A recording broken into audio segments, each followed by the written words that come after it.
Welcome to Zara kitchen. Hi అక్క, ఏం చేస్తున్నారు? మామిడికాయ ఊరగాయ వేసాను.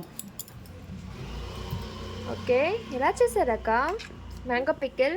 2 మామిడికాయలు తీసుకొని నీట్గా కడిగి తుడిచేసి ఓకే చిన్న పీసెస్గా కోసి మిరప్పొడి వేసాను. ఓకే ఉప్పు తగినంత, మెంతుపొడి, ఆవపొడి, పల్లీల నూనె వేసి కలిపి పెట్టేసాను. వావ్, ఇలా చాలా తిన్నా కానీ బాగుంది. బాగుంటుంది. ఒకరోజు 2 రోజులు కొంచెం మగ్గిన తర్వాత తిన్నా ఇంకా టేస్ట్గా ఉంటుంది. వావ్, చాలా బాగా చేశారక్క. ఒకసారి టేస్ట్ చేస్తాను. చూడు.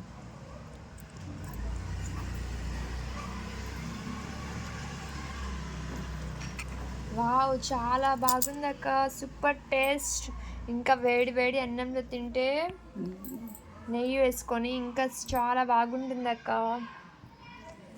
థ్యాంక్స్ ఫర్ వాచింగ్ జారా కిచెన్. సబ్స్క్రైబ్ చేయండి, లైక్ చేయండి, షేర్ చేయండి. Bye bye.